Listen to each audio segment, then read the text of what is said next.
Hello everyone, hello my dear literary samurai and welcome to another session in UGC NET June 2026 one shot series. Now ये जो one shot series है ये हम continue करते आ रहे हैं एंड आज हम बात करेंगे अबाउट कल्चरल स्टडीज. ना देखो कल्चरल स्टडीज बच्चों आपको पता होगा that it's a very important unit. This is a very important unit. यहाँ से कई बार हमारे 7-8 क्वेश्चंस भी आ जाते हैं. It can range anywhere between 5-6 questions to 7-8 questions from this unit. यहाँ से पक्का क्वेश्चंस जो है आते ही हैं एंड आज के डेट पे जो 2025 में हमें देखने को मिला है सिलसिला, उसमें काफी नए थियोरिस्ट, अपकमिंग थियोरिस्ट के भी नाम आ रहे हैं. ठीक है, जैसे इयन एंग का आ गया था and then we have some new names coming up. Just as I said, Ian Ang was there, then there was John Story and certain other important cultural theorists. तो हम इस लेक्चर में उन सबको cover करेंगे एंड वन शॉट लेक्चर रहेगा. So you know that this is very important for your revision purpose, है ना. तो रिवीजन पॉइंट ऑफ व्यू से मैं सारे जो आपके की कॉन्सेप्ट्स, की ऑथर्स, की वर्क्स, इनको एक एक करके कवर करूंगी. And as I said, weightage की अगर मैं बात करूं तो इस वाले पर्टिकुलर पोर्शन से questions come anywhere between 5 to 7-8 questions. Okay, depend करता है, कभी कभी ज्यादा आते हैं, कभी कभी थोड़ा कम आते हैं, बट आते जरूर हैं. So make sure that you read this. Now जो भी मैं पढ़ाती हूँ वो आपको फ्री में अवेलेबल है on the PW application and pw.live पे आप जाके लॉग इन करके एनरोल कर सकते हैं UGC नेट के फ्री बैचेस में. एंड एक बार आप फ्री बैचेस में एनरोल करते हैं, यहाँ पे एनरोल करना है आपको. जो भी मैं पढ़ाती हूँ उसका जो PPT है वो PDF फॉर्म में अवेलेबल किया जाता है, जो भी आपको इस क्लास में पढ़ाया जाता है. Alright, so make sure that आप इस फैसिलिटी को अवेल करें. And just a little bit about me, क्योंकि काफी सारे बच्चे ऐसे आते हैं जिनको पता नहीं होता है बेसिक इन्फॉर्मेशन मेरे बारे में. मेरा नाम है doctor Diksha. I have qualified my NET in June 2019. I did my PhD in 2025. I have done my masters in English from Hindu college, university of Delhi. And graduation मैंने अपने home town Cuttack Ravenshaw university से करा है. I have been teaching at PW for the past 1.5 years, almost 2 years. YT sessions मेरे every Monday, Wednesday, Friday 3 PM को होता है. Make sure that you join, make sure आप इसको सब्सक्राइब करें, नोटिफिकेशन का button, and you join the sessions. Alright, now moving on. तो cultural studies है क्या? What is cultural studies? हाँ, Simon During in his work, in his proper cultural studies reader, उन्होंने define करा है, cultural studies is the study of culture understood as a site of both meaning making and social power. Now before we actually move anywhere, आपको ये जानना बहुत जरूरी है कि कल्चर जो है it's a very widely defined term, है ना. बहुत लोगों ने उसको बहुत तरीके से देखा है. कल्चर होता है, अरे हम लोग सब कल्चर, हम लोग का कल्चर अलग होता है, अरे हमारे कल्चर में ये नहीं होता है. तो कल्चर जो है आपने देखा होगा उसको बहुत ही वाइड तरीके से यूज करा जाता है the term, right. And literary theory में स्पेसिफिकली और थ्योरी में जनरली भी cultural studies came to stand for a lot of things. Culture किस तरीके से बनाया जाता है, कल्चर को क्रिएट कैसे किया जाता है, मैनिपुलेट कैसे किया जाता है, पावर के टूल के हिसाब से कैसे यूज किया जाता है, everything comes under cultural studies. How text, institutions and everyday practices reflect, reproduce, resist dominant ideologies. So culture जो है क्या वो सिर्फ जो पावर में है वो बनाते हैं? नहीं, कल्चर बहुत मल्टीपल लेवल्स पे एग्जिस्ट करता है. सो तुम अगर देखोगे, अपर क्लास एक पर्टिकुलर कल्चर में रहते हैं, ठीक है, मिडिल क्लास एक पर्टिकुलर कल्चर को फॉलो करते हैं, लोअर क्लास का अपना एक कल्चर होता है, वर्किंग क्लास अगर उसमें है, lower class and working class, उसमें एक अलग कल्चर होता है. सो सबका अपना अपना वेज ऑफ डिफाइनिंग कल्चर है, ऑफ लिविंग है. एंड कई जगह पे जैसे आज के डेट पे CJP चल रहा है, right. CJP is something that is resisting the government, है ना, that is protesting against what is wrong with the government. तो इसी तरीके से कल्चरल प्रैक्टिसेस जो है वो बहुत सारी चीजों को दर्शाते हैं। एंड यहाँ पे जो कल्चरल स्टडीज है ना, वो ये नहीं बताता कि भैया कल्चर क्या है, कल्चर क्या है सबको पता है। हम यहाँ पे पढ़ते हैं कि क्या कल्चर करता क्या है, what does it do, how it shapes identities, किस तरीके से हमारे ओपिनियंस को शेप करता है, क्या हम खरीदेंगे वो डिसाइड होती है कल्चर में। सो फॉर एग्जाम्पल, अगर आप लोगों को पता होगा कोरियन कल्चर, कोरियन है ना, Korean food, Korean cosmetics, Korean गाने, हर चीज को लेके क्रेज चला था। There was this Korean culture जिसके पीछे सब पागल हो रहे थे, है ना। तो कल्चर जो है वो डिफाइन करता है कि आप कौन हो, आप किस तरीके से खुद को बयां कर रहे हो, एंड किस what how does that culture does it, that is what cultural studies. Now interdisciplinary है क्योंकि यहाँ पे literary studies, sociology, anthropology, semiotics, Marxism, feminism, media studies, psycho analysis, काफी सारे स्टडीज को, काफी सारे ब्रांचेस को कल्चरल स्टडीज ने इकट्ठे मर्ज करके यूज करने की कोशिश करी है।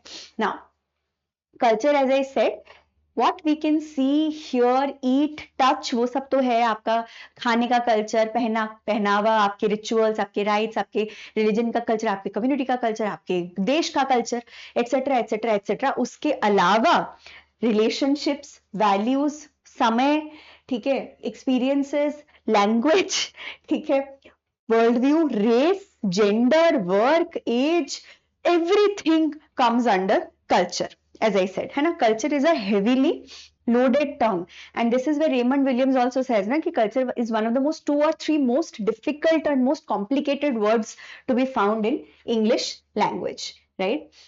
तो high culture versus low culture में जो भेदभाव किया जाता था, स्पेशली लिटरेरी स्टडीज भी हो जाए, कोई भी स्टडीज तुम उठा के देख लो, वहां पे क्या किया जाता था। तो हम मानते थे कि जो ओपेरा म्यूजिक है वो म्यूजिक है, या शेक्सपियर खाली लिटरेचर है।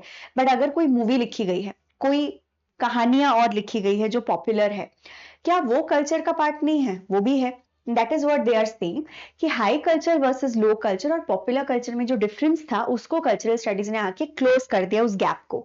Refers to the culture, high culture refers to the products, practices, taste, जो कि यूजुअली एजुकेटेड और एलीट क्लासेस के कल्चर को कल्चर कहा जाता है। लोअर क्लासेस के कल्चर के बारे में कोई बात नहीं करता है। Mass produced widely accessible cultural form जो कि मेजॉरिटी एंजॉय करती है। सो फॉर एग्जाम्पल, अगर मैं क्लासिकल डांस फॉर्म की बात करूं ना, क्लासिकल डांस फॉर्म क्या है? Isn't it an elitist culture? क्या हर किसी के पास क्लासिकल डांस सीखने का जरिया होता है और देखने का जरिया होता है, एंजॉय करने का जरिया होता है? नहीं। लोअर क्लास में वो जो बाराती डांस भी होती है वो भी उसके थ्रू भी वो लोग एंजॉय करते हैं। They and folk forms, folk art forms, tribal dances बहुत सारी हैं जो क्लासिकल डांस फॉर्म उसको रिकॉग्नाइज नहीं करता। तो क्या वो कल्चर नहीं है क्या? टेल मी, क्लासिकल डांस और बाराती डांस का अपना कल्चर है ना इंडिया में। तो why only classical dance is held to be the epitome of culture? So classical music, fine arts, opera, Shakespeare, canonical literature, कि हाँ ये जो लिटरेचर है इसी को लिटरेचर कहेंगे। दूसरा, मैगजीन्स में जो लिखी गई है, न्यूज़पेपर में जो लिखी गई है, लेटर्स जो है, उसको हम लिटरेचर नहीं कहेंगे जी। तो pop music, popular music, television, cinema, social media, memes, street art, graffiti, everything is now a part of literature. तो for example, Bob Dylan, if you know, he got the Nobel prize for literature. He was what, a singer and song writer, है ना। ये singer और song writer थे, इनको क्या मिला? Nobel prize मिला। क्यों मिला? क्योंकि भैया उन्होंने अपनी म्यूजिक से जो चेंजेस लाए हैं वो शायद कोई लिटरेरी टेक्स्ट या कोई ऑथर नहीं कर पाया होगा, जितने चेंजेस इन्होंने, जितना इंपैक्टफुल इनका म्यूजिक रहा है, right. So that is where cultural studies comes in. Now, historical bias, it is considered refined, morally uplifting, correct, intellectually superior माना जाता है। जैसे मैथ्यू आर्नल्ड भी आके कहते हैं कि culture is the best of what we know, and ये जो बेस्ट है वो सिर्फ एरिस्टोक्रेटिक क्लास और अपर क्लास को ही पता है। नाउ पॉप कल्चर या लोअर कल्चर को ऑफन डिसरिगार्डेड कि हाँ वेल्गर है, ये जो है इसको हम कंसिडर नहीं करते, एलिटिस्ट जो अप्रोच कहते हैं, ठीक है। सो that is what high culture and low culture के बीच में डिफरेंस है। नाउ कल्चरल स्टडीज क्या करता है, ये जो बाइनरी है between the high culture and the low culture, इसको ये रिजेक्ट करते हैं एंड वो कहते हैं कि दोनों are valuable sites of meaning making, दोनों हमारे सोसाइटी में कंट्रीब्यूट करते हैं, इंपैक्ट करते हैं। तो आप एक को अच्छा दूसरे को बुरा नहीं कह सकते हो। ये जो बाइनरी है, ये जो एलिटिज्म है, इसको हमें गैप को क्लोज करना बहुत जरूरी है। Studies low culture seriously poetry as expressive of everyday life, class struggle, gender politics and resistance. ठीक है, कि लो कल्चर जो है वो भी हमारे कल्चर का पार्ट है. अगर शास्त्रीय संगीत कल्चर है तो रैप सॉन्ग्स भी कल्चर है.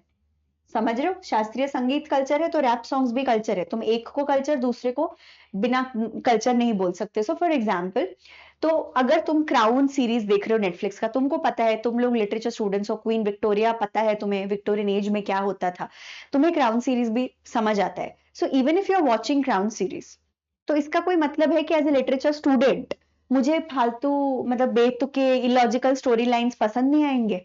जो टीवी सीरियल्स पूरे भारत दिखता है, नागिन जैसे शोज हैं, it is illogical, it is बेतुका, but it is still a part of our culture. समझ रहे हो, इंडियन डेली सोप्स. तो एज अ लिटरेचर स्टूडेंट हमें, and as a cultural studies person, you cannot close your eyes to anything, है ना. कि एक ड्रामेटाइजेस मोनार्की, नेशनल आइडेंटिटी जो कि एलीट डिस्कोर्स का पार्ट है. दूसरा जो है वो popular resistance. Rap songs are a form of resistance. Slumdog कह रहे हो, गली बॉय, ठीक है, एनीवे बंटाए, तुम्हें अगर सुना होगा, मुझे नहीं पता.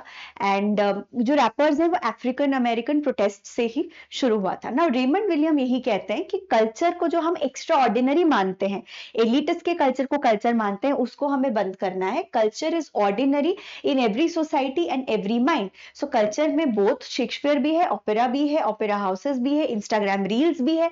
सब कुछ को हम एक टेक्स्ट की तरह देख सकते हैं, उसको एनालाइज कर सकते हैं. सो हाई कल्चर ये है, लो कल्चर ये है ना. जो वर्कर्स गाने गाते हैं वो लो कल्चर में आ गया. जो हाई कल्चर है वो भी कल्चर है, लो कल्चर है वो भी कल्चर है. तो दोनों का जो भेदभाव है उसको हमें खत्म करना है. Now post war Britain was very anxious about high culture का डिक्लाइन, कि ओ माय गॉड, हमारा जो कल्चर था, हमारा जो पूरा एम्पायर का वो था, हम लोग सारे डिक्लाइन कर चुके हैं. ठीक है, अब मास मीडिया आ गया था, radio, TV, advertising, products, everything was becoming accessible, globalization हो रहा था. तो बोले कल्चर का रह क्या गया, हमारा जो अच्छा खासा यूनिक कल्चर था वो तो यूनिक रहा ही नहीं. Right. So Richard Hoggart and Stuart Williams ने ये जो हायरार्की था इसको क्वेश्चन करा, and cultural studies was born because of their vision. So 1940s 50s में कल्चर एंड सोसाइटी का ट्रेडिशन के बारे में F.R. Lewis is writing, then Richard Hogarth is writing. F.R. Lewis भी काफी एलिटिस्ट थे, ठीक है. Then E.P. Thompson ने लिखा The Making of the English Working Class. E.P. Thompson The Making of the English Working Class, ये PYQ में हमें देखने को ऑलरेडी मिल चुका है, जहां पे वो मार्क्सिज्म के तहत सोशल हिस्ट्री को देख रहे हैं कि भाई वर्किंग क्लास कल्चर का भी तो वो कल्चर भी कल्चर है, उसको स्टडी करना भी इंपॉर्टेंट है. Then CCCS Center for Contemporary Cultural Studies was established in the University of Birmingham. Founder थे इसके रिचर्ड हॉगर्ट, डायरेक्टर बने स्टुअर्ट हॉल 1968 में. इसके 1968 से 1979 तक, if I am not wrong, वो डायरेक्टर रहे हैं. Then media, youth, gender cultures के बारे में बात होने लगा, जहां पे Tony Bennett, Angela McRobbie, Dick Hebdige, John Fiske जैसे लोग इस पे काम करेंगे. देन ग्लोबल और post colonial turn also happened. Cultural studies kept on expanding. वो शुरू बेसिक चीजों से हुआ था, फिर वो धीरे धीरे हर जगह पे एक्सपैंड करता गया. पॉल गिलरॉय, इयान एंग, मेगन मॉरिस जैसे लोग इसमें पार्टिसिपेट कर रहे थे. Then we will actually first talk about the roots a little bit. ठीक है, तो अब थोड़ा सा रूट्स के बारे में बहुत क्लियरली, बहुत इजीली, बहुत एक्सप्लेनेशन वाइज, थोड़ा सा इजीली एंड टच करते करते थोड़ा सा रूट्स के बारे में बात करेंगे. मुझे एक वर्ड याद नहीं आ रहा था, hence I fumbled a little bit. ना एंटोनियो ग्राम्शी, ठीक है, एंटोनियो ग्राम्शी जो है, he is actually an Italian Marxist philosopher. ठीक है, ये याद रखना कि वो इटालियन है and he is a Marxist philosopher. वो मुसोलिनी के टाइम पे एक्टिव थे. सो मुसोलिनी ने इनको जेल पे डाल दिया था. Mussolini was a huge dictator, आपको पता होगा, I am sure. So Italy का कम्युनिस्ट पार्टी ये हेड करते थे, उनको जेल में डाल दिया एंड वहां पे उन्होंने लिखा प्रिजन नोटबुक्स. 1926 to 37 वो जेल में थे एंड प्रिजन नोटबुक्स में ही उन्होंने बात करी है आइडियोलॉजी के बारे में, बात करी है सबॉल्टर्न के बारे में, बात करी है हेजिमनी के बारे में. एंड यही वो कह रहे थे कि कैपिटलिस्टिक सोसाइटीज किस तरीके से पावर को सस्टेन करते हैं, किस तरीके से हमारे ऊपर अपना कंट्रोल मेंटेन करते हैं विदाउट यूजिंग वायलेंस या कोर्शन. फोर्स यूज करने की जरूरत है नहीं. कैसे मेंटेन करते हैं? So selections from the prison notebooks, ये कंपाइल हुआ है 1948 में. Letters from prison, the modern prince and other writings are some of his major works. Now concepts उन्होंने हमें क्या क्या दिया? As I said, hegemony. Hegemony का मतलब क्या है? This is directly connected to your ideology. Ideology से कनेक्टेड है. डोमिनेंट आइडियोलॉजी की यहाँ पे बात हो रही है कि पूरा प्रॉपर पावर यूज करने की, मिलिट्री यूज करने की, पुलिस यूज करने की कोई जरूरत नहीं है. हमें इस तरीके से ट्रेन किया जाता है right from the very beginning through various institutions like schools, like religion, like media, कि हम लोग कंसेंट की कोई जरूरत ही नहीं है. हम सीधा सीधा हाँ ही बोल देते हैं. ठीक है, हम सीधा सीधा हाँ बोल देते हैं. Power maintained not only by force but also हमारी कंसेंट से ही हमें रूल किया जा रहा है. हमें बोला जाता है कि भैया आपका डिजिटाइजेशन हो रहा है, आपको आधार होना आपका जरूरी है. आप मना करोगे? नहीं मना कर सकते, आप हाँ ही बोलोगे. समझ रहे हो? So it's like please rule on us, please take my information. मैं तुम्हें इंफॉर्मेशन दे रही हूँ. गवर्नमेंट ने ऐसे स्थिति बना दी कि आप उस इंफॉर्मेशन के बिना जी नहीं सकते. आपका अगर आधार आईडी नहीं है, आपका अगर आधार पैन लिंक नहीं है, तो आपकी बैंक अकाउंट दिक्कत देगा, आप इन्वेस्ट नहीं कर सकते हो. So you give your consent knowingly कि हाँ भाई कर लो. एप्लीकेशंस हमारे जो फोन में इंस्टॉल होते हैं वो आपसे पूछते हैं, परमिशन मांगते हैं, हम बिना पढ़े परमिशन दे देते हैं बिकॉज बोले हमें तो यूज करना ही है. Right? That is what is hegemony, है ना. एंड मीडिया हो गया, रिलीजन हो गया, आर्ट हो गया, इसके थ्रू हमें पर्टिकुलर आइडियोलॉजी स्प्रेड करी जाती हैं जो हम मानते हैं कि हाँ दिस इज, यही हमें विश्वास करना है. आपको ये बोला जाता है, आप चुपचाप उसको हाँ करके बोल देते हो, हाँ यही सही है. ऑर्गेनिक इंटेलेक्चुअल्स क्या है? Who are these organic intellectuals? तो he gives us the concept of intellectuals और ऑर्गेनिक इंटेलेक्चुअल्स. तो वो कहते हैं कि हर class, every class in terms of class, upper class, lower class, middle class के बारे में बात हो रही है कि उस क्लास में हमेशा कोई ना कोई ऐसा इंडिविजुअल होगा जो बहुत ज्यादा सोच रहा होगा अपने क्लास के बारे में. Thinkers who articulate it's world view, teachers, writers, activists. ठीक है, एक second, sorry. Teachers, writers and activist जो अपना वर्ल्ड व्यू लेके आगे जा रहे हैं. है तो ऑर्गेनिक इंटेलेक्चुअल्स जो है, इन्हीं इंटेलेक्चुअल्स की वजह से आप अपना जो हेजीमनी है उसको आप रिकॉग्नाइज कर सकते हो. That is what he says कि these people are very much aware about what is happening. Then cultural leadership, ruling class जो है वो कॉमन सेंस बनाते हैं थ्रू द कल्चर. सो तुम देख लो Adani Ambanis, right, the kind of reels that were shared शादी के वक्त, है ना. तो वो एक पर्टिकुलर कल्चर को क्रिएट करा जाता है ताकि आप उसमें पार्टिसिपेट, आप उसमें भागीदारी लो और आपको पता भी नहीं है कि आप उसमें भागीदारी ले रहे हो. ना स्कूल्स फॉर एग्जाम्पल हमें पेट्रियोटिज्म के बारे में सिखाते हैं. हमें क्वेश्चन करने से मना किया जाता है कि हर चीज को क्वेश्चन मत करो, जो बोला जाए चुपचाप मान लो, है ना. यही बोला जाता है, रिलीजन भी यही करता है, स्कूल में भी यही होता है. टीचर्स से तुम सवाल पूछोगे ज्यादा तो वो चिढ़ जाते थे. राइट? फैमिली वैल्यूज, सो शादी करना जरूरी है, बच्चा करना जरूरी है. आपको ये सारी चीजों को फीड इन करा जाता है. If you are a woman, इस तरीके से मत हंसो, इस तरीके से मत बैठो. औरत, patriarchy also does the same thing. Right? तो आप क्या कर रहे हो यहाँ पे कि आप इन सारे जो वैल्यूज आपको सिखाए जा रहे हैं, आप चुपचाप नेशनल आइडियोलॉजी में विश्वास कर रहे हो. राइट? आप विश्वास कर रहे हो कि मेरा देश महान. राइट? ठीक है, मेरा देश महान है बहुत सारी चीजों में, बट किस में महान नहीं है वो भी तो जानू मैं. दोनों पर्सपेक्टिव्स आपको नहीं दिखाए जाते हैं. वही पर्सपेक्टिव दिखाया जाता है जो पावर में जो लोग हैं उनके सपोर्ट में है. Right? So hegemony in practice, this is what hegemony is in practice. Now Louis Althusser is also Marxist. तो उन्होंने इक्वल नॉर्मल स्कूल में पढ़ा था. It's a very prestigious school and he is someone जिन्होंने structuralism और Marxism को fuse करा है. Influenced by Lacan and Saussure as well.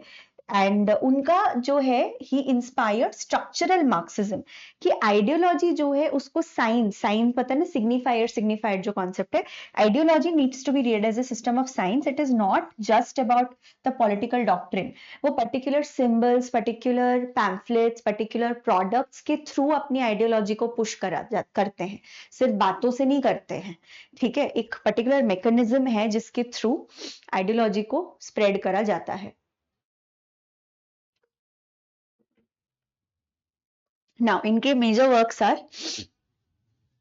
for Marx, Reading Capital, ideology and ideological state apparatuses, ये उनका सबसे इंपॉर्टेंट ऐसे माना जाता है।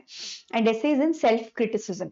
सो इन्होंने हमें कॉन्सेप्ट्स दिए हैं ऑफ आईएसएस, आरएसएस। आईएसए क्या है? इडियोलॉजिकल और आइडियोलॉजिकल स्टेट अपैरेटसेस। तो this is very similar to जो हेजिमनी की बात कर रहे थे ना, कि बिना आपके ऊपर जोर लगाए, बिना गन पॉइंट के भी आप चीजें मानते हो। सो ही सेज कि दो तरीके से आइडियोलॉजी को मेंटेन करा जाता है सोसाइटी में, one is ISS and other is RSS.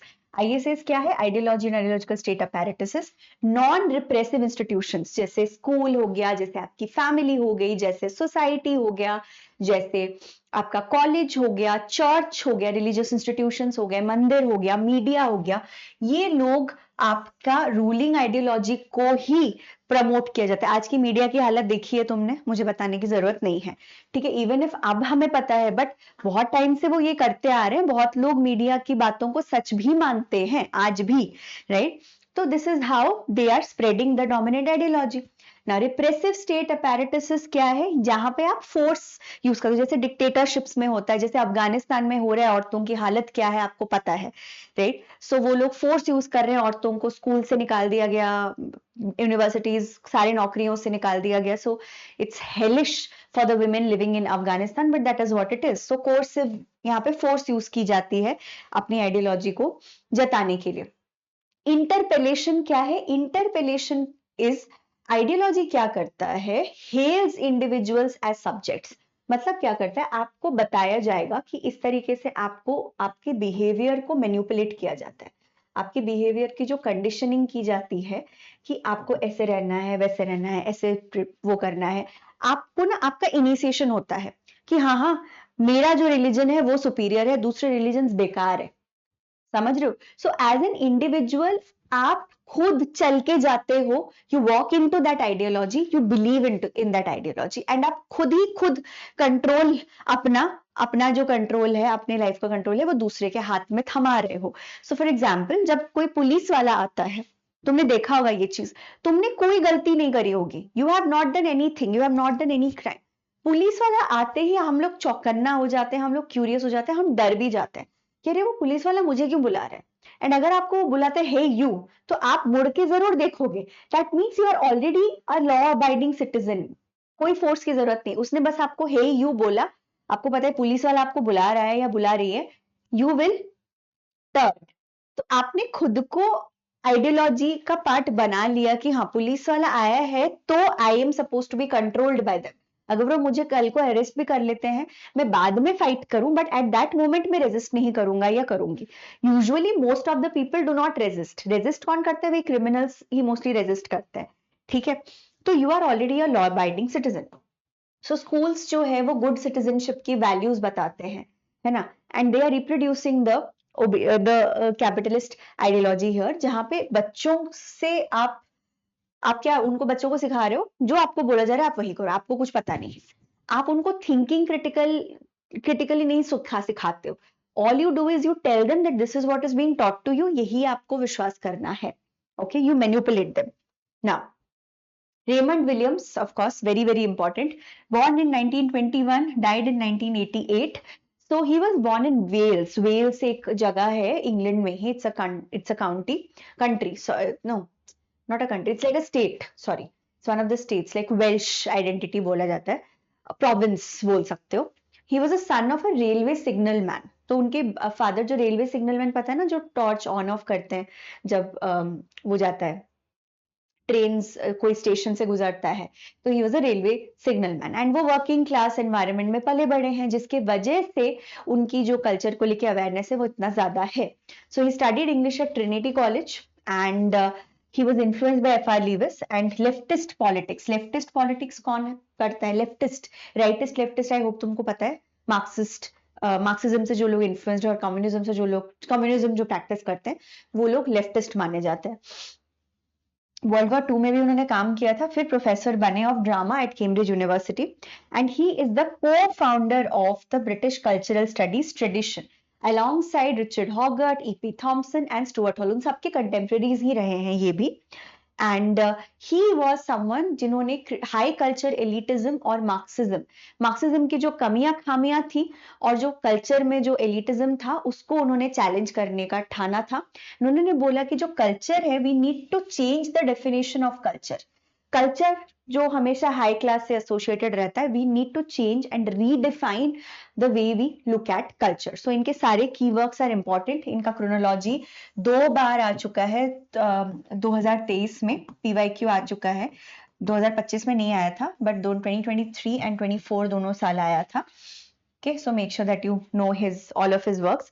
Reading and criticism, drama from Ibsen to Eliot, culture and society, जहां पर उन्हें 1780 से 1950 तक का कल्चरल चेंज, किस तरीके से कल्चर वर्ड ट्रांसफॉर्म हुआ है ओवर द डेकेड्स, उसको ट्रेस किया था। ये 1958 का वर्क है।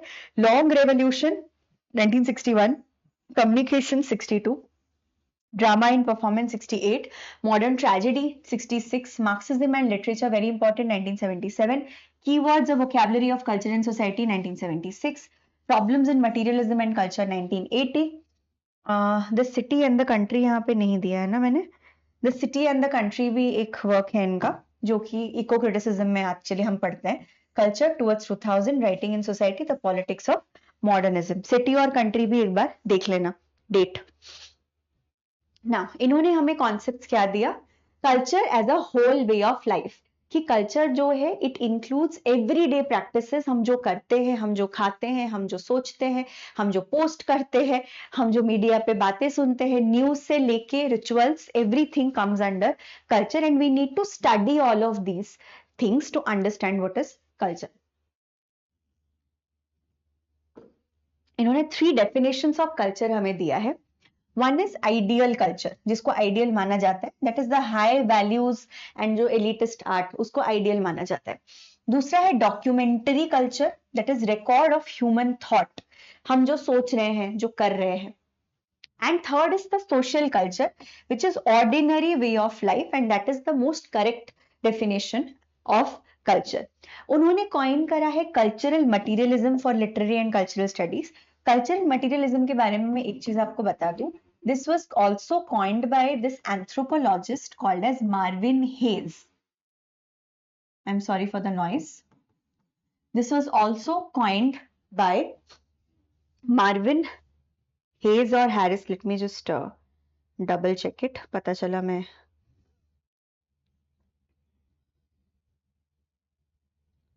गलत बोल रही हूँ। I think Marvin Harris, see Marvin Harris, sorry मैं हमेशा हैरिस को हेज बताती हूँ इसीलिए मुझे डबल चेक करना जरूरी था। ही वॉज दिस एंथ्रोपोलॉजिस्ट, उन्होंने इसको 1968 में कॉइन करा था, बट हमारे लिए this guy is more important. Raymond Williams का कॉइनेज इज मोर इम्पॉर्टेंट। इन्होंने मार्क्सिज्म एंड लिटरेचर 1977 में कल्चरल मटीरियलिज्म बताया था कि जो मटीरियल रियलिटी है, जो हम देख सकते हैं, छू सकते हैं, फील कर सकते हैं, है ना, culture is a part of material social processes, everyday processes. Material मतलब जो हम देख सकते हैं, छू सकते हैं, as I said, not a reflection. ऐसा नहीं है कि जो दिमाग में है वही कल्चर है, नहीं, जो प्रोडक्ट्स हम यूज कर रहे हैं, जो क्लास को हम बिलोंग करते हैं, जैसी हमारी लाइफ होती है वैसे हमारा कल्चर होता है, right? Depending on the lifestyle, depending on what products we are using, this is what culture makes of. Culture is the production of meanings within the material condition, ठीक है, within the material conditions. Okay.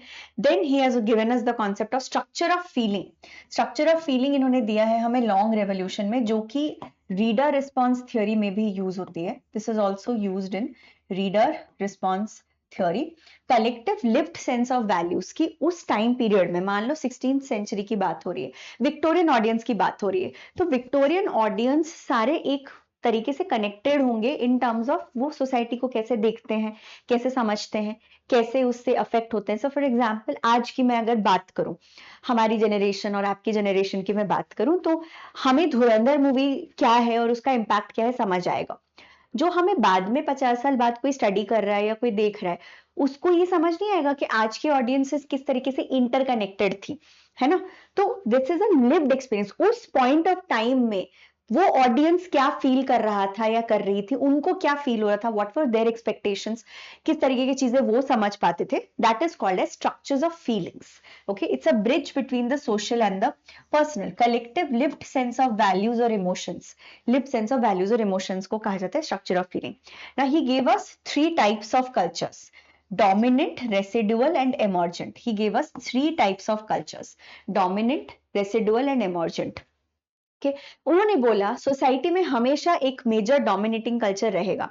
कुछ भी हो सकता है, वो films में ले लो, रिलीजन में ले लो, पॉलिटिक्स में ले लो, हमेशा एक कल्चर होगा जो डोमिनेटिंग होगा. ठीक है ना. उस डोमिनेटिंग कल्चर, मान लो कि कोई कल्चर है जहां पे heteronormativity, marriage, right, marriage between man and woman, male female वाली जो बाइनरी है वो डोमिनेटिंग है, हेजेमनी है.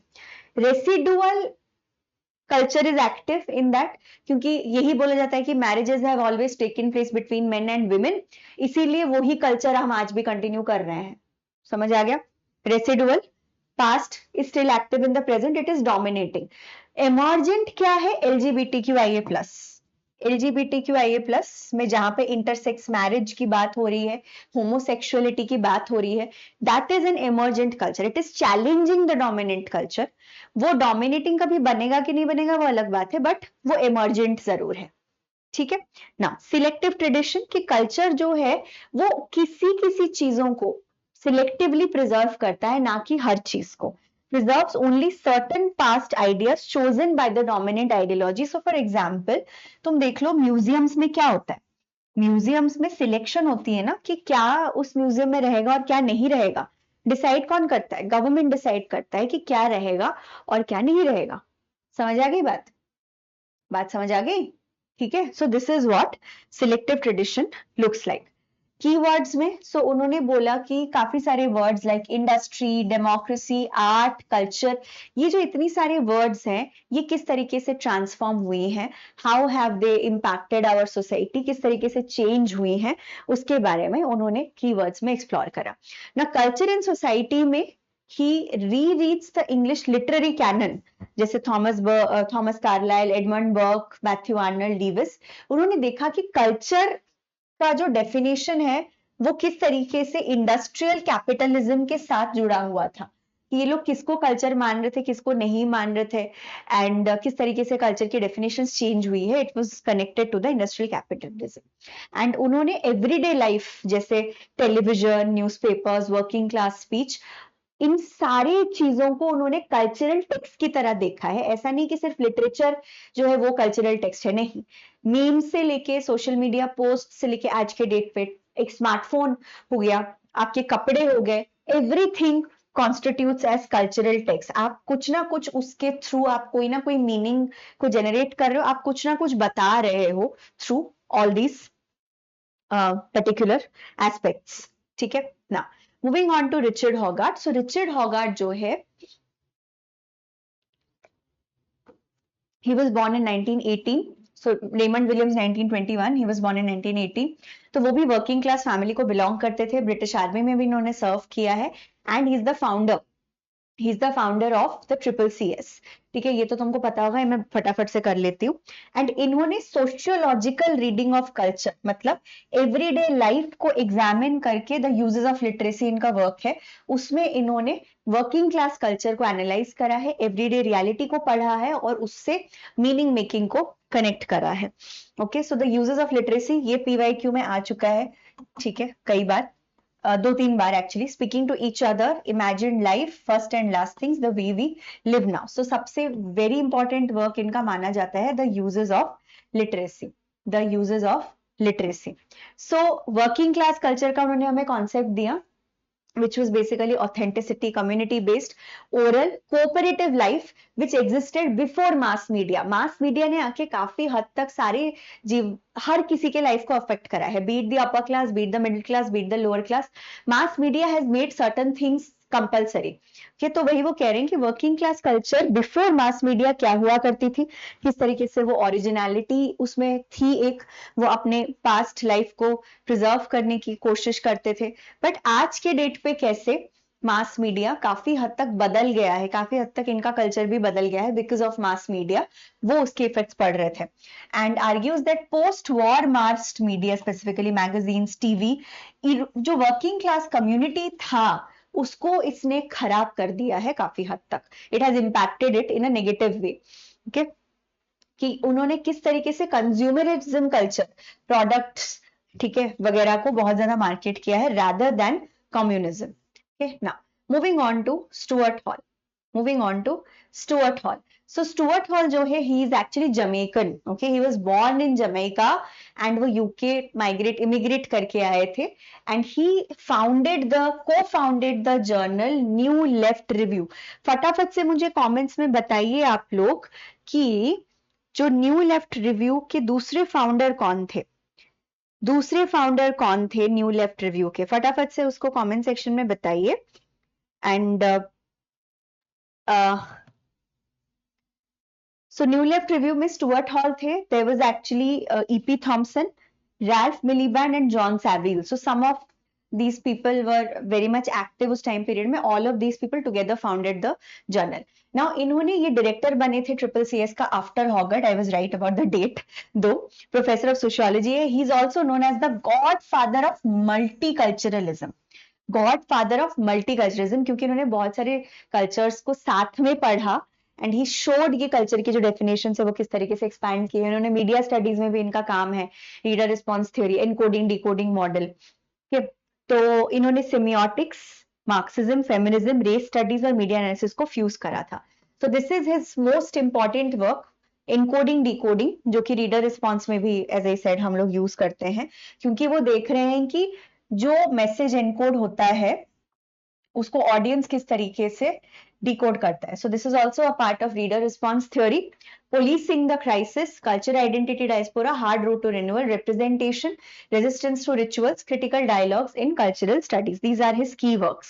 Now इनके concepts as I said, encoding, decoding, कि producers जो है जब वो पैसा लगाते हैं किसी भी शो में, उनका एक मोटिव होता है कि हमें ये मैसेज आगे लेके जाना है कि हम प्रो गवर्नमेंट है, एंटी गवर्नमेंट है, या न्यूट्रल स्टैंड ले रहे हैं, जो भी हम बोल रहे हैं, या अगर हम कोई सोशल इशू के बारे में मूवी बना रहे हैं, डोमेस्टिक वायलेंस है या what ever it is, XYZ कोई भी टॉपिक ले लो, उसके बारे में प्रोड्यूसर्स मूवी बनाते हैं। वो अपना जो मैसेज है वो डायरेक्टर के थ्रू ऑडियंस तक पहुंचाते हैं, शो के थ्रू, ठीक है ना। अब ऑडियंसेस पे है कि वो इसको किस तरीके से समझे, तो वो ऑडियंसेस किस तरीके से समझती है उसको उन्होंने 3 टाइप्स में बांटा डिकोडिंग को। 1 is dominate, second is negotiated, third is the oppositional reading. एक है जहां ऑडियंसेस के पास वो मैसेज एज इट इज पहुंचा, जो वो चाहते थे वही मीनिंग जाके उनके पास पहुंचा। सेकेंड है जहां पे ऑडियंसेस ने हाँ I do agree with you but मेरे को ये चीज नहीं पसंद आई है, या ये कुछ और बेटर हो सकता था, या जो आप मीनिंग बताना चाहते हो उससे कुछ एडिशनल समझ रहे हैं, मतलब थोड़ा सा नेगोशिएट कर रहा है ऑडियंस आपके शो के साथ कि अच्छा ये चीजें मुझे समझ आई बट ये चीजें मुझे समझ नहीं आई, ये चीजें मुझे बेहतर हो सकती थी, या I do not agree with certain things in the movie, I agree with certain things in the movie. Oppositional क्या है, आपके पास वो मैसेज पहुंचा ही नहीं, एज एन ऑडियंस आप पूरा अलग ही दिशा में ले गए, और you had a huge problem with the kind of representation जो उस काम में हो रहा था, ठीक है। आपको पसंद ही नहीं आया कि पता नहीं क्या रीडिंग है ये क्या मूवी में बताना चाह रहे थे, लोग डोमेस्टिक वायलेंस को कैसे दिखा रहे हैं, ये तो सर गलत है, बिल्कुल प्रमोट कर रहे हैं ये लोग, ठीक है। तो that is the 3 kinds of reading. ना रिप्रेजेंटेशन क्या है, मीडिया डजंट रिफ्लेक्ट रियलिटी, वो लैंग्वेज के थ्रू और कोड्स के थ्रू रियलिटी को गार्ड मतलब कंस्ट्रक्ट करके हमारे पास लेके आता है। It is not showing the reality, it is representing reality in a particular way. तो किस तरीके से देखोगे तुम न्यूज रिपोर्टिंग होती है, जो लैंग्वेज यूज होती है न्यूज रिपोर्टिंग में, कभी नोटिस करना, न्यूज रिपोर्टिंग का जो लैंग्वेज है कभी उसको नोटिस करना, वो एक पर्टिकुलर तरीके से हमें चीजें बताते हैं, ठीक है, जो वो चाहते हैं कि हम सुने। तो मान लो कि वो किसी पर्टिकुलर कम्युनिटी को एक बुरे तरीके से दिखाना चाह रहे हैं, तो वो उसको उसी तरीके से दिखाएंगे, समझ रहे हो, एक पर्टिकुलर वे होता है ऑफ प्रेजेंटिंग। सो मान लो हमारे डिप्लोमेटिक रिलेशंस खराब है कुछ कंट्रीज के साथ पॉलिटिकली, तो जिन कंट्रीज के साथ अच्छा रिलेशन है उनको अच्छे से दिखाएंगे मीडिया में, जिनके साथ बुरा है उनका बुरा साइड ही दिखाते हैं, समझ रहे हो। So news reporting is to do with language manipulation, language manipulation, तुमने कभी खबरें पढ़ी होगी, तो मतलब मान लो कोई ट्रेजेडी होती है, उसमें गवर्नमेंट ना हमेशा अपना ब्लेम और अकाउंटेबिलिटी एस्केप करने की कोशिश करता है, वो नहीं मानते हैं अपनी गलती को इतनी आसानी से। तो हेडलाइन ऐसे आएगा कि चलो 21, 23, 24 पीपल किल्ड इन ट्रेजेडी, कोई नहीं बोलेगा due to lack of government, due to lack of timely government intervention और एक्शन, वो कोई हाईलाइट नहीं करेगा, वो बस बताएंगे इतने लोग मर गए, बहुत ही खराब था, बस। समझ रहे हो? सो लैंग्वेज को मैनिपुलेट की जाती है। हेजेमनी एंड आइडियोलॉजी के बारे में उन्होंने वही बोला है कि media also enforces the consent to power, आप मीडिया के थ्रू, उनकी बातों के थ्रू आप देखते हो, ठीक है, आपको जैसे बताया गया है कि Delhi is the rape capital of the world, इसका मतलब क्या है कि दूसरे सारे शहर सेफ है? नहीं, इट इज नॉट। इंडिया में रेप्स हर जगह पे होते हैं, कोई ऐसा जगह नहीं है जहां पे रेप का कोई केस नहीं आया होगा या डोमेस्टिक वायलेंस का कोई केस नहीं आया होगा। देन आर्टिकुलेशन क्या है? Temporary linkage of ideas that form social alliances. Now for example, जैसे हम क्या करते हैं, हम फेमिनिज्म को मार्क्सिज्म के साथ जोड़ देते हैं या साइको एनालिसिस को फेमिनिज्म के साथ जोड़ देते हैं, ठीक है, तो that is what is articulation, कि हम जानबूझ के ऐसे संगठन बनाते हैं, जैसे दलित्स जो है, Dalits and feminism go hand in hand, Dalit movement and black, they were inspired by the Black Panther movement, so certain things align, okay, certain things align, जहां पे आइडियाज को हमें जोड़ना पड़ता है ताकि हमें रिप्रेजेंटेशन मिले, ताकि हमें रिप्रेजेंटेशन मिले। ठीक है। Now so for example, news broadcast about crime reads racism through language, urban youth, law and order, है ना, उनको पता है कि आप अर्बन यूथ की जो बात कर रहे हैं, आप एक पर्टिकुलर क्लास को, एक पर्टिकुलर कम्युनिटी को टारगेट कर रहे हो। Now systematized media studies, race studies and cultural theory, ठीक है, तो उसके बाद we have some other cultural theorist. E P Thompson ने क्लास को, क्लास फॉर्मेशन, कि एक पर्टिकुलर क्लास है वो खुद को कैसे एक्सप्रेस करते हैं, खुद की कम्युनिटी को कैसे एक्सप्रेस करते हैं, उनके कल्चर को पढ़ के उन्होंने उनको रिप्रेजेंटेशन दिलाया। क्लास एज अ स्ट्रक्चर, है ना, रिलेशनशिप एंड एक्सपीरियंस की तरह उनको making of the English working class 1963, वहां पर उन्होंने बात करी है कि क्लास जो कॉन्शियसनेस होती है कि मैं किस क्लास को बिलोंग करता हूं या मैं किस क्लास को बिलोंग करती हूँ, वो कल्चर डिक्टेट करता है। अरे हमारे middle class culture, for example middle class culture, working class culture, ठीक है, कल्चर जो है it decides what kind of particular class you belong to, ठीक है। तो हिस्ट्री फ्रॉम बिलो मतलब जो मार्जिनलाइज्ड ग्रुप्स है उनके कल्चर के बारे में बात करना भी जरूरी है। So he was someone who believed in giving representation to the marginalized groups and their culture, ठीक है।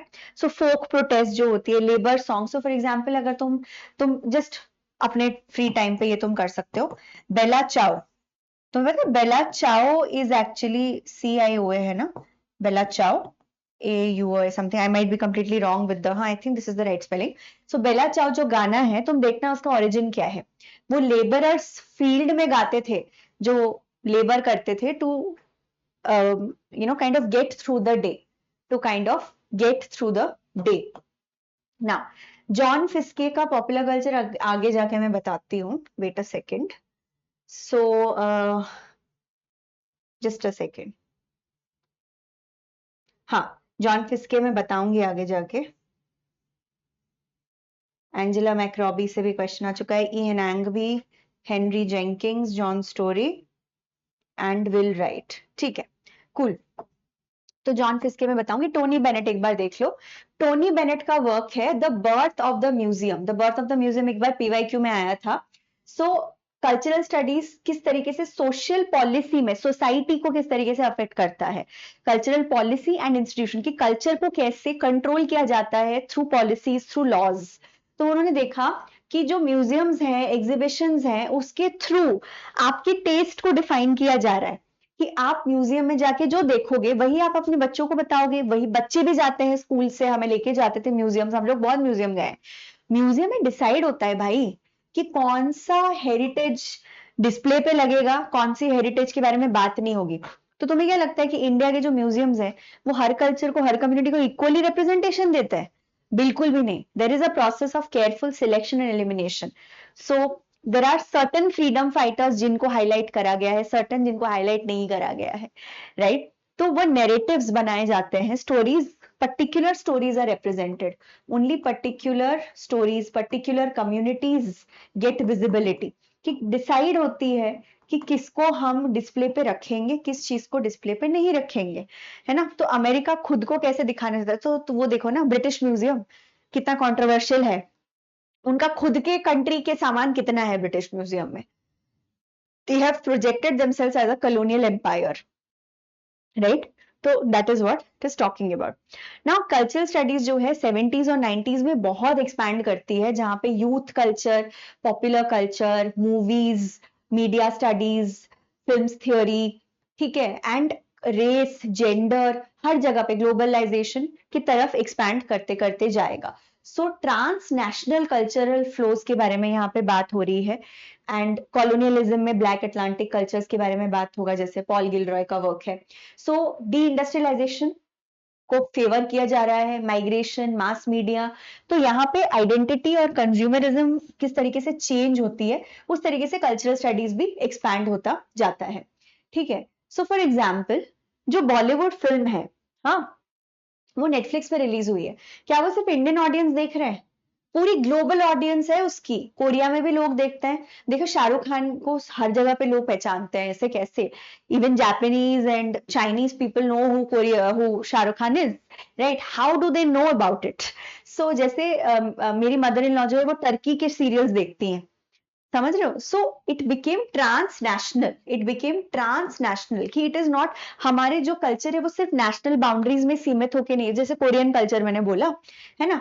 तो वो एज इंडियन भी है ये बॉलीवुड फिल्म और नेटफ्लिक्स, इट्स ऑल्सो डायस्पोरिक, मतलब जो बाहर इंडियंस रह रहे हैं, एनआरआईज, वो भी देख रहे हैं, and it is also a global cultural context, right? और भी ऑडियंसेस हैं दूसरे कंट्रीज के जो इसको कंज्यूम कर रहे हैं और इससे चीजें सीख रहे हैं, ठीक है? तो अच्छा, Stuart Hall culture, identity and diaspora में वो ये बात करते हैं, he is talking about roots and routes, okay? तो वो कहते हैं आइडेंटिटी जो है वो हाइब्रिड आइडेंटिटी के बारे में बात कर रहे हैं, जो ऑलरेडी हमें होमी के भावत बता चुके हैं, थर्ड स्पेस हाइब्रिडिटी. तो identity is always a production, never complete, कि हमारी जो आइडेंटिटी है, हम कौन है, who we are, it constantly changes throughout our lives. So वो कह रहे हैं there are two conceptions of identity, एक है एसेंशियलिस्ट, दूसरा है पोजिशनल. जो एसेंशियलिस्ट है, एसेंशियलिस्ट का मतलब एक तरफा नजरिया, कि हाँ भाई मैं जो हूं मैं उड़िया हूं, मैं बोलूंगी मैं उड़िया हूं, मैं उड़ीसा से, मैं I first identify as an Oriya, बाद में इंडिया आता है, मान लो.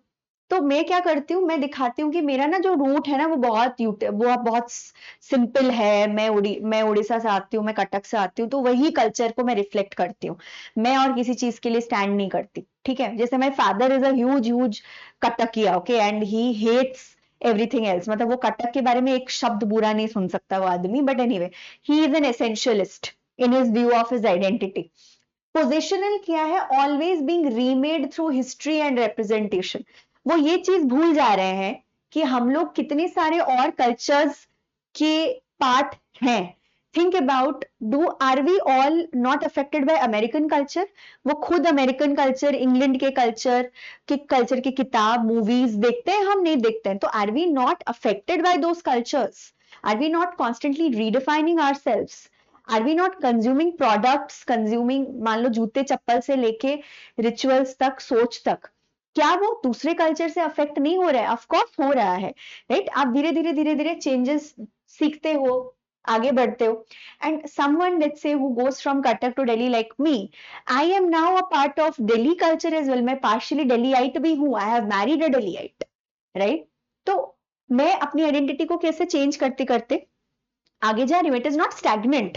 और अभी 5 साल वजह से मैं पीडब्ल्यू में काम कर रही हूँ, मैं बहुत सारे बच्चों से मिलती हूँ, मैं उनसे भी उनका कल्चर के बारे में पूछती हूँ, सीखती हूँ, मूवीज देखती हूँ, मूवीज से कुछ कुछ आइडियाज आते रहते हैं, ठीक है, I have also been a fan of Korean cosmetics for a bit, अब नहीं, but I have been, right? So that is what he is saying. Now introduces diaspora as hybridity not return. ऐसा नहीं कि आपके पास कोई stable identity है जो जिसके पास आप वापस आओगे. सो जमैकन ब्रिटिश म्यूजिक है, हाइब्रिड डायस्पोरा आइडेंटिटी को हम कॉन्स्टेंटली दिखाते हैं, हमारे म्यूजिक में है, हमारे खाने में है, इतने सारे कल्चर्स का मिक्सचर है हमारे खाने में. कोई भी प्योरिटी या जो वो होती है ना कि हम प्योर है, ये है, वो बकवास होती है. बहुत ज्यादा हम लोग बहुत सारे कल्चर्स का इन्फ्लुएंस लेके चलते हैं आगे. Now, some other authors. So, Dick Hebditch. So, he's a British cultural theorist and he's kind of like a modern predecessor, successor of Triple CS. And वो स्टुअर्ट हॉल के स्टूडेंट रहे हैं. उन्होंने सब कल्चर स्टडीज में काफी contribute करा है. Phrase of cultural studies, subculture. अच्छा, I hope all of you know what subcultures and counter cultures are. So subculture is, देखो एक मेन कल्चर है, ठीक है. some subcultures can be counter cultures but not all subcultures are counter. मतलब वो dominant culture को वो नहीं करते, counter या threaten नहीं करते. So for example, सबकल्चर्स में तुम्हारे जैसे ट्रांसजेंडर्स, LGBTQIA+ वाली आइडेंटिटी तो है. सबकल्चर्स में जैसे तुम्हारे बाइकर गैंग्स हो गए, समझ रहे हो, ये सब सबकल्चर्स हैं. काउंटर कल्चर क्या होता है? जो एंटी गवर्नमेंट होता है यूजुअली. सो एंटी गवर्नमेंट में जैसे होमोसेक्सुअलिटी में of course it is anti. Then we have Beat Generation. They were a subculture which was anti-government, and they were also counterculture. So not all subcultures are countercultures. All countercultures are subcultures, but not all countercultures. So all countercultures, मतलब जो major वो को counter करते हैं, can be called as subcultures. Okay? मतलब जो छोटे छोटे अलग अलग cultural pockets exist करते हैं, but not all subcultures are countercultures.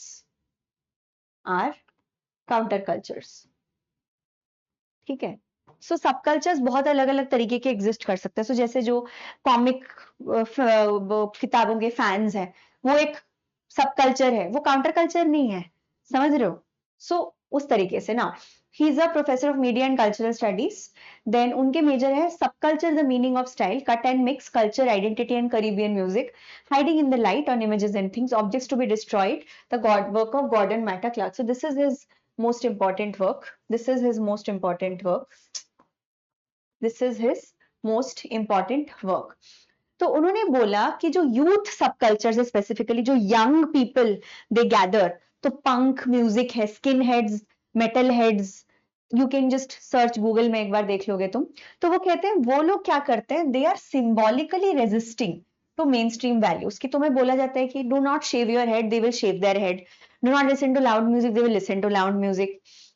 इस तरीके से कपड़े मत पहनो, हर जगह पे टैटू बना के मत फिरो, हर जगह टैटू बनाएंगे. ठीक है, तो they are resisting the dominating narrative कि हमें नॉर्मल नहीं दिखना है, हम अलग रहना चाहते हैं, हम अलग दिखना चाहते हैं, we want to be different. Okay, so that is youth subculture. Then इन्होंने भी bricolage is not a term given by him. Bricolage को उन्होंने यहाँ पे रीयूज करा है. ब्रिकोलाज जो क्लॉड लेवी स्ट्रॉस का टर्म है ऑब्वियसली. सो वो कह रहे हैं कि there is a creative recombination of everyday objects. क्या होता है, तो हम क्या करते हैं कि जो एग्जिस्टिंग ऑब्जेक्ट्स हैं, जो एग्जिस्टिंग सोसाइटी के मीनिंग है, सो जैसे टैटू को हमेशा बोला जाता है, एक सेकेंड मेरा फोन ऑन रह गया था, आई एम सो सॉरी. हाँ, जैसे टैटू को हमेशा देखा जाता है कि गलत है, हाँ गड़बड़ है टैटू में कुछ, बट इज इट एक्चुअली गड़बड़?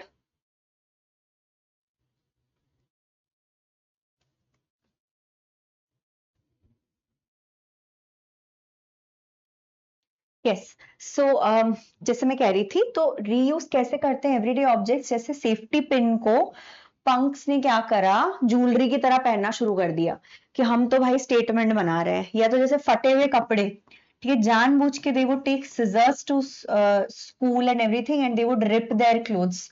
Ripping off clothes was not about fashion, rather it was about protest, कि हम देखो प्रोटेस्ट कर रहे हैं एवरीडे चीजों से, हम देखो क्या बना रहे हैं, हम लोग एक अलग कल्चर अपना बना रहे हैं. तो जानबूझ के हेड को शेव करना या मेकअप को ऐसे बहुत हेवीली अप्लाई करना.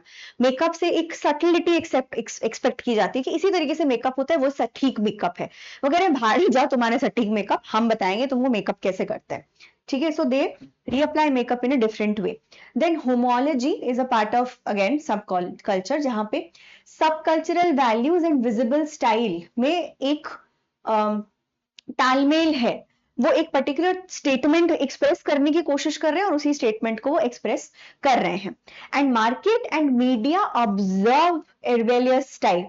तो मीडिया और मार्केट क्या करती है भाई, सब कल्चर बन गया, मान लो पंक्स हो गए, बाइकर गैंग हो गया, उनके लिए प्रॉपर प्रोडक्ट्स भी तो आ जाते हैं. कोरियन देख लो, कोरियन कल्चर का क्या हुआ, तो तुरंत क्या होती है, उसका इनकॉर्पोरेशन हो जाता है. इट इज कॉमोडिटी, उसको तुरंत मार्केट करना शुरू कर दिया जाता है. कोई भी कल्चर है जो थोड़ा सा ट्रेंड बन गया, कोई भी ट्रेंड बन गया, मान लो उस ट्रेंड के फॉलोअर्स होंगे 1000-2000 लोग भी अगर उसके फॉलोअर्स हैं, उसका भी मार्केट करना उसको शुरू कर देंगे. They will make customers out of consumers out of everything and anything, ये सबको पता है, right. Then cut and mix क्या है, जहां पे करीबियन म्यूजिक को वो फॉलो कर रहे हैं, अफ्रीकन और करीबियन म्यूजिक का हाइब्रिड जो है उसको ये आगे लेके जा रहा है. ठीक है, now so I just show you किस तरीके के होता है. So this is goth culture. So goths would be like, they would wear very dark makeup. Wednesday Addams. Wednesday तुमने शायद देखा होगा series, I am sure, right. So Wednesday Addams जैसी है, ठीक है. ये हो गया तुम्हारा पंक, ये हो गया जो कोरियन कल्चर, ठीक है. सो these are how rappers are supposed to look. तो पर्टिकुलर एवरीडे ऑब्जेक्ट से उन्होंने ज्वेलरी बनाया, मेकअप को बहुत हेवी लगा, तो they make it a part of their culture and उसका मीनिंग ये लोग चेंज कर लेते हैं, which is called as bricolage. ठीक है, so metal head, Rastaman, hippies, okay. So these are all different identities and youth subcultures के example है ये. ठीक है, now moving on to Paul Gilroy. देखो पॉल गिलरॉय को हम पोस्ट कॉलोनियलिज्म में भी पढ़ते हैं. So he is actually partially Guyanese and English, and उन्होंने इंग्लैंड शिफ्ट कर गए थे. वो उन्होंने पीएचडी करी है स्टुअर्ट हॉल के under. So he was professor of American and English literature King's College London में, and black British cultural studies में भी उनका पार्ट रहा है. इनको हम पोस्ट कॉलोनियल थ्योरी में भी पढ़ते हैं एंड डायस्पोरा थ्योरी में भी इनका कॉन्ट्रीब्यूशन रहा है. There ain't no black in the Union Jack, the Black Atlantic. Black Atlantic के ऊपर पीवाईक्यू पहले आ चुका है. Modernity and double consciousness. Double consciousness का कॉन्सेप्ट डब्ल्यू.ई.बी. डू बॉयस ने पहले दिया था. डबल कॉन्शियसनेस का concept first proponent is WEB. Du Bois. Then France Fanon ने भी इसको यूज करा. अब पॉल गिलरॉय भी यूज करते हैं. ठीक है, सो डबल कॉन्शियसनेस जो है वो 3 थियोरिस्ट ने यूज करा है. पहले डब्ल्यू.ई.बी. डू बॉयस, फिर फ्रांस फैनन, फिर Paul Gilroy. Now against race, imagining political culture beyond the colour line, post colonial melancholia, darkness and light, modern humanism और some of his major works. ये उनका सबसे important work माना जाता है, Black Atlantic. So Black Atlantic में उन्होंने क्या बताया, अटलांटिक ओशन सबको पता होगा. तुमने अगर अटलांटिक ओशन का पोजीशन देखा होगा तो वहीं से सारे स्लेव्स को ट्रांसपोर्ट करा गया है. America, Caribbean islands, South America, Europe, England, France, हर जगह पे स्लेव्स को ट्रांसपोर्ट करा गया थ्रू अटलांटिक ओशन. तो अटलांटिक को उन्होंने देखा as a transcultural space, जहां पे Africa, Europe, Americas are all linked. And उसी माइग्रेशन पैटर्न, उसी स्लेवरी ट्रेड के वजह से, माइग्रेशन की वजह से बहुत सारी आइडेंटिटीज चेंज हुई है, फॉर्म हुई है, कल्चरल मिक्स हुआ है. Okay, so here he has shown the black identity as diasporic and hybrid. Then double consciousness reinterpreted. Du Bois का आइडिया, उन्होंने बोला कि भैया ब्लैक सब्जेक्ट जो है, ब्लैक इंसान जो है, anyone who is a black person, वो अपने हेरिटेज और वेस्टर्न आइडेंटिटी में ऐसे टॉर्न अपार्ट है, ना इधर का ना उधर का, और बीच में वो जूझ रहा है. एंड ये स्लेव ट्रेड्स की वजह से भी, तुम सोचो ना, सालों साल, 100 साल, 200 साल, 300 साल पहले जो लोग माइग्रेट कर गए थे, उनके बच्चे जो है वो अननोन लैंड्स में पैदा हो रहे हैं. तो as a black, who are you? That consciousness thing is something that he is questioning. Anti-essentialism of race. वो कहते हैं कि तुम जो रेशियल प्रोफाइलिंग करते हो कि देखो ये ब्लैक है, ये इंडियन है, ये करीबियन है, ये अफ्रीकन है, या जो भी है, तुम जैसे भी उसको कैटेगराइज करते हो, दैट इज बैड. वो कह रहे हैं that should not be there. ये जो रेस को हम जो एक तरीके से डिफाइन करते हैं वो गलत है. There are so many mixed races people around कि कोई प्योरिटी का कॉन्सेप्ट रह ही नहीं गया है ना. हमेशा से human beings have migrated through out the world and that purity और एसेंशियलिस्ट डेफिनेशन, एक तरफा डेफिनेशन जो है उससे हमें आगे बढ़ना जरूरी है। Then he says post colonial melancholia क्या है? पोस्ट कॉलोनियल मेलनकोलिया क्या है कि ब्रिटेन ना अपना जो इंपीरियल कॉलोनियल पास्ट था, देवर कॉलोनियल एम्पायर, जो अपना इंपीरियल पास्ट था, they are not acknowledging it, उसके बारे में वो बात ही नहीं करते। सो वो कह रहे हैं कि Britain has failed to process, कि उन्होंने कितना ज्यादा तबाही मचाई है, स्लेवरी हो जाए, कॉलोनियलिज्म के तहत उन्होंने क्या क्या तबाही मचाई है, they have not really gotten, उसको उन्होंने प्रोसेस नहीं करा। जैसे हम कहते हैं ना ट्रॉमा के साथ we should process trauma properly, इन्होंने कभी प्रोसेस ही नहीं करा ट्रॉमा को। Okay, cultural amnesia and racial anxiety रह गई है। एमनीजिया मतलब फॉरगेटफुलनेस, जानबूझ के उसको साइड कर दिया गया है। कॉन्स्टेंटली वो लोग अभी भी बाहर आउटसाइडर रेसेस से ये लोग डरे डरे घूमते रहते हैं। ठीक है, then moving on to John Fiske, so he is a media scholar, इनके ऊपर भी अभी हाल ही में पीवाईक्यू आ चुका है जॉन फिस्के के वर्क पे। सो ही वाज समवन जिन्होंने semiotic and audience based approaches to media text, की मीडिया को समझने के लिए रीडर रिस्पॉन्स टेक्स्ट एंड किस तरीके से लोग समझते हैं एंड कल्चर को उन्होंने पढ़ने की कोशिश करी। He is American. इनका मेजर है television culture and understanding popular culture, very important works. ठीक है, ये दोनों इनके सबसे ज्यादा महत्वपूर्ण वर्क्स माने जाते हैं। इसी में से पीवाईक्यू आ चुका है टेलीविजन कल्चर में, ये मैच द फॉलोइंग में पीवाईक्यू था अभी recently. Then power plays, power works, media matters, reading the popular are also some of his other major works. ना इन्होंने हमें कॉन्सेप्ट क्या दिया? Semiotic democracy. Semiotics is the study of science. Semiotics क्या है? Semiotics is the study of science, right ना। तो उन्होंने देखा कि जो टीवी है, हाँ, टीवी में जो लोग ऑडियंस है वो देखते हैं, टेलीविजन देखते हैं, शोज देखते हैं, मीडिया को देखते हैं, वो कह रहे हैं कि ऑडियंसेस खुद actively produce meanings from texts and multiple interpretations compete with each other. एक तरीके का इंटरप्रिटेशन नहीं होता है। सास बहू सीरियल्स को तुम ले लो, रूरल इंडिया में सास बहू सीरियल्स को बड़े सीरियसली देखा जाता है, बहुत एंटरटेनिंग होता है, देखते हैं वो लोग, एंड बहुत रिलेटेबल होता है। रूरल इंडिया में भी रिलेटेबल है, अर्बन इंडिया में भी रिलेटेबल है, बट क्या हर कोई उसको एक तरीके से देखता है? नहीं ना, डिपेंड करेगा। रूरल इंडिया में थोड़ा ज्यादा फॉलोअर्स होंगे उसके, अर्बन इंडिया में, रूरल इंडिया में एक्सेसिबिलिटी भी कम होती है, औरतों के पास इतना समय नहीं होता कि वो बैठ के ये सब देखें, तो एक्सेसिबिलिटी वाइज अलग अलग हो गया कि वो लोग में भी क्लिप्स वगैरह देख रहे हैं, उसको इंटरप्रिटेट कर रहे हैं एक तरीके से।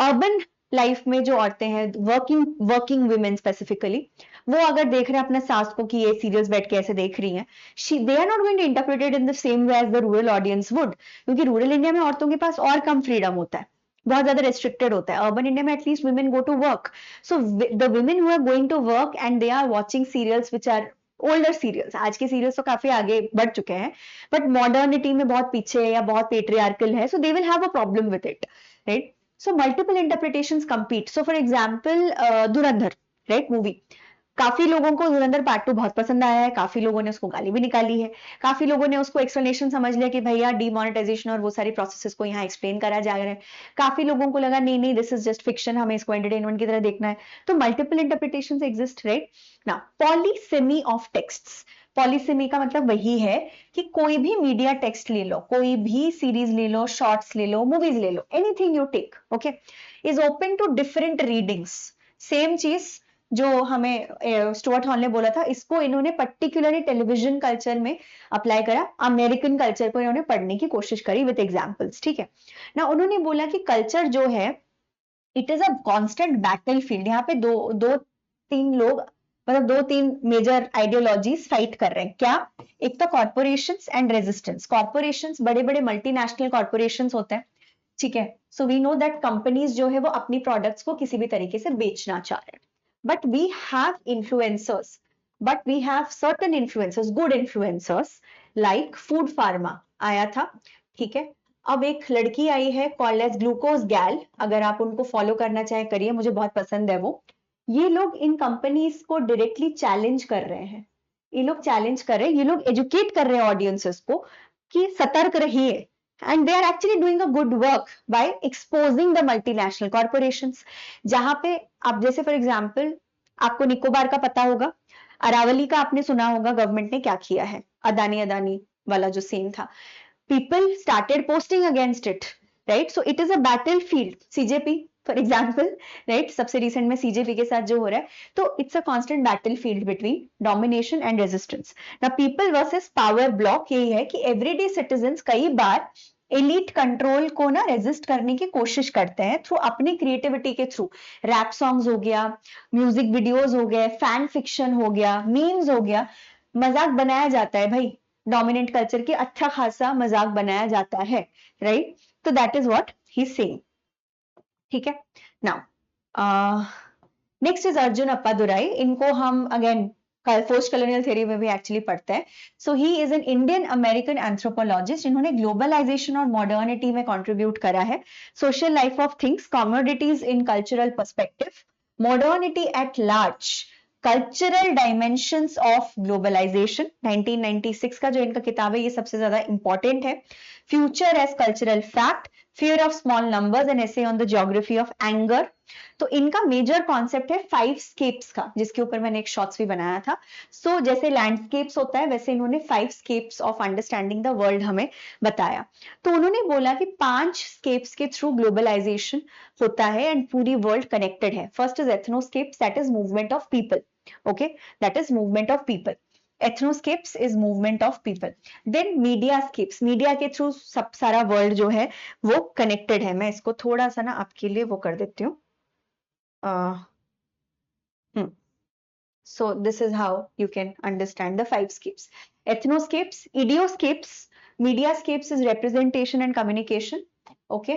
Then we have idioscapes, mediascapes, technoscapes is technological movement, financescape is किस तरीके से पूरी global economy जो एक दूसरे से connected है उसको हम फाइनेंस स्केप्स बोलते हैं, ठीक है।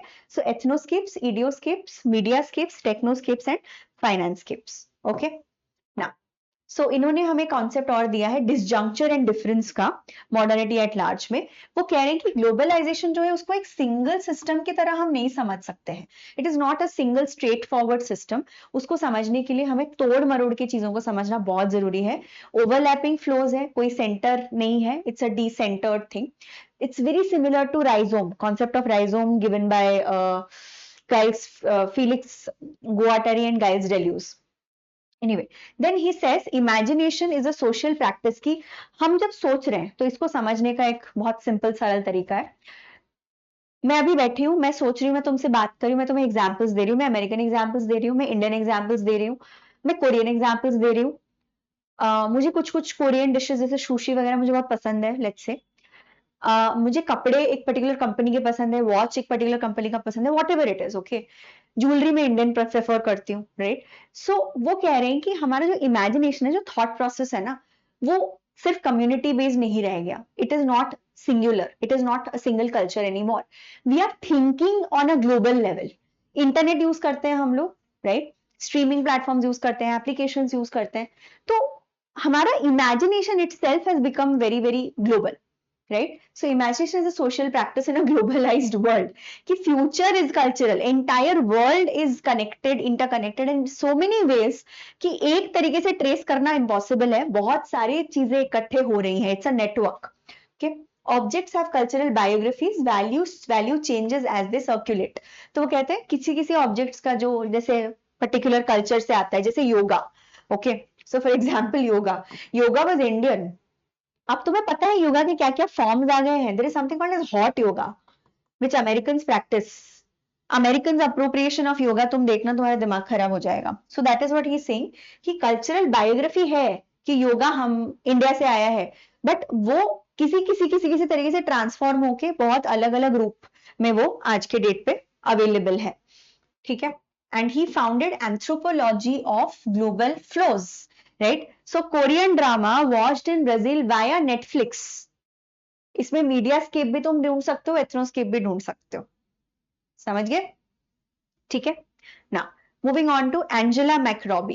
Angela McRobbie is a British cultural theorist. इनका वर्क जो है वो यूथ कल्चर पे है, स्पेसिफिकली फीमेल यूथ कल्चर पे, ठीक है।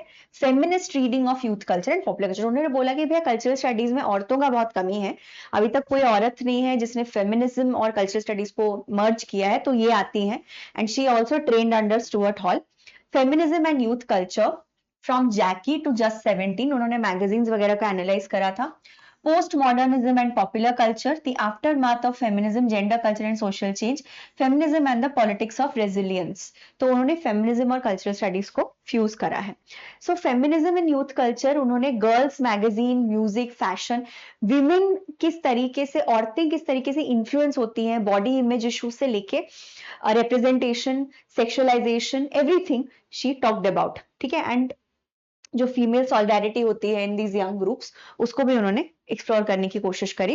Post feminist massacred, the aftermath of feminism. So media जो है वो ना एक फेक एम्पावरमेंट दिखाती है कि देखो औरतें पता नहीं कहाँ पहुंच गई हैं, है ना, female women are capable of everything, but ultimately वो अभी भी पेट्रियार्कल नैरेटिव्स को सेल कर रही है. फेयर एंड लवली देख लो. तुम अगर कह रहे हो कि तुम्हारा चेहरा मैटर नहीं करता, तुम कह रहे हो कि बॉडी इमेज हमें फिक्स करना है, अभी भी the women who are advertising in these ads, fair and lovely हो गया, प्रोडक्ट्स हो गए, पिंपल मिटाने के प्रोडक्ट्स, स्कार मिटाने के प्रोडक्ट्स, कॉस्मेटिक्स का पूरा मार्केट किस चीज पे रूल करता है? Consumerism and beauty ideals. अभी भी तो आइडियल ब्यूटीज, वो जो मॉडल्स होती हैं वो हमारी तरह थोड़ी दिखते हैं. वो एक पर्टिकुलर फिगर के होते हैं, पूरा चेहरा साफ होता है, फोटोशॉप्ड होती है, ठीक है, बाल सिल्की सिल्की होते हैं, अलग लेवल होता है. तो उसी इमेजेस को तो तुम सर्कुलेट कर रहे हो ना. there's a fake empowerment कि women have become this, women have become that. yes, we have progressed in a lot of fields, हम लोग बहुत आगे बढ़े हैं, बट अभी भी हम लोग पेट्रियार्की का शिकार हैं काफी हद तक. तो वो कह रहे हैं new sexual contract. So cultural shift फिर individual freedom replaces collective feminism. अभी औरतों के बारे में बात जब होती है, कॉन्वर्सेशन होती है, विमेन आर लाइक अरे मुझे पता है ना, मैं काम नहीं कर सकती, मुझे करियर या मदर पे चूज करना है, वो मेरी चॉइस है, वो मेरा फीलिंग है. It's about individual choice. What about the entire women community of women जो जिस तरीके से सफ्रेजेट मूवमेंट करा था, जैसे अर्ली फेमिनिज्म किया था, वैसा कम्युनिटी नहीं है. तुमने अगर, मैंने मान लो मैं करियर में पीछे रह गई, मैं बोलूंगी अरे यार मुझे ना चूज करना पड़ा, I could not continue with this company for personal reasons और व्हाटएवर. पर्सनल रीजन है या सिस्टमिक फेलियर है कि सिस्टम के वजह से मैं फेल करी हूं, मुझे सिस्टम ने अलाउ नहीं करा आगे बढ़ने के लिए, because I was a woman, मेरी प्रमोशन रुका दी गई है. तो वो पर्सनल फेलियर्स में ट्रांसलेट करेगा कि नहीं नहीं मैं ना इतना यहाँ आया, मेरे कमियां थी इसीलिए मैं आगे नहीं बढ़ पाई. ये देखना जरूरी है कि सारे औरतों का प्रमोशन रुक रहा है या कुछ औरतों का प्रमोशन रुक जा रहा है. ठीक है, तो it's a system that we need to look at, not just individual failures. Now creative industries exploit young women under the guise of freedom. So think about fashion industry. So fashion industry तुमको काम दे रही है, तुम्हें representation दे रही है, पैसा दे रही है. क्या कर रही है बदले में? एक्सप्लॉइट कर रही है ना, तुम्हें एक्सप्लॉइट कर रही है, right? So that is what they are saying. Receptionist के jobs, we need good receptionists, good looking women, young, fair. ऐसे होता है receptionist के ads. क्योंकि सोसाइटी अभी भी ऐसी सोच की है कि अच्छा दिखेगी लड़की तो लोग आएंगे, लोगों को अच्छा लगेगा उसको देखते हुए. समझ रहे हो? So it's to do with the चेहरा, the representation. Okay. Now Ian Ang जिनके ऊपर सवाल आया था and it was very very like इनके वर्क्स का क्रोनोलॉजी के ऊपर भी नहीं, which of the works are written by Ien Ang. ठीक है, सो इसके ऊपर सवाल आया था. And she is basically Indonesian. Okay, वो इंडोनेशिया में पैदा हुई थी बट वो चाइना से है एंड वो सेटल्ड है सिडनी में. ठीक है, शी वॉज एजुकेटेड. तो देखो, born in Indonesia, Chinese, educated in Netherlands, settled in Australia. So कितना ज्यादा मल्टीकल्चरलिज्म है इनके खुद के लाइफ में, तुम देखो. ठीक है, इनके खुद के लाइफ में कितना ज्यादा वो है, वो देखो. ठीक है.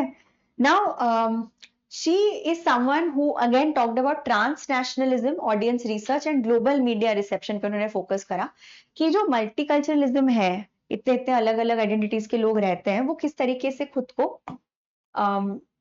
रिप्रेजेंट करें. सो watching Dallas soap ऑपरा and melodramatic imagination, इसके ये मैच द फॉलोइंग में था, right? Then desperately seeking the audience, living room wars, okay, rethinking media audiences for a postmodern world, on not speaking Chinese, living between Asia and the West, right? Let me just put if some of our other works are there. वैसे rarely questions repeat होता है net में, but still, just to give me a second.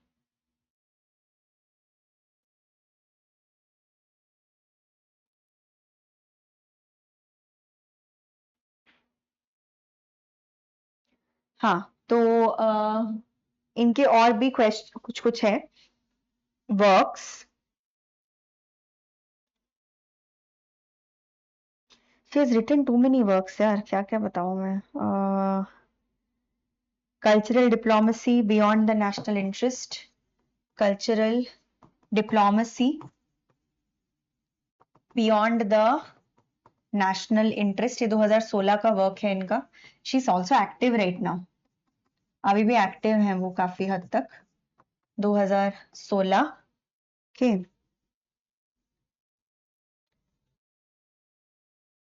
Museums and cultural diversity a persistent challenge, museums and cultural diversity work है इनका 2019 का। Okay, so these are her major works ही देख लें, because chronology वैसे भी रिमेंबर करना बहुत मुश्किल है। So she basically talked about active audience, वही सेम चीज जो पहले बात हो चुकी है। उन्होंने पर्टिकुलर शो लिया था, सो watching Dallas is a show के जो कि पूरे दुनिया में लोगों ने देखा था, पूरे दुनिया में लोगों ने देखा था। तो वो देख रही थी कि इसका अपील क्या है, why does it have such a global audience. Example और भी है, friends for example, show friends, it's an American show है ना, इंडिया में फैंस है, पूरे दुनिया में फ्रेंड्स के फैन है, पूरा दुनिया इसको देख रहा था। तो यही बात हो रही थी कि इसमें इतना क्या रिलेटेबिलिटी है कि पूरा दुनिया इसको देख रहा है बैठ के। देन ग्लोबल रिसेप्शन थ्योरी, कि मीडिया टेक्स्ट जो है वो अलग अलग कल्चर्स में उसको अलग अलग लोग अलग अलग तरीके से इंटरप्रिटेट करते हैं। देन हाइब्रिड आइडेंटिटी, कि if or not speaking Chinese, so she is a Chinese but she does not know how to speak Chinese, because वो चाइना में कभी रही नहीं है, ना कि उन्होंने पेरेंट्स उनको सिखाया है। वो इंडोनेशियन में पैदा हुई, नेदरलैंड्स में पढ़ी, ऑस्ट्रेलिया में पढ़ा रही है। तो that is what she is talking about, कि किस तरीके से इतने सारे कल्चर्स के बीच में जो इंसान रहता है वो है कौन फिर। It creates new diasporic identities, ये एकदम ही अलग ही एमेलगेमेशन है, अलग ही हाइब्रिड आइडेंटिटी है। एक दो तीन नहीं, चार पांच आइडेंटिटीज को वो साथ में जी रही हैं।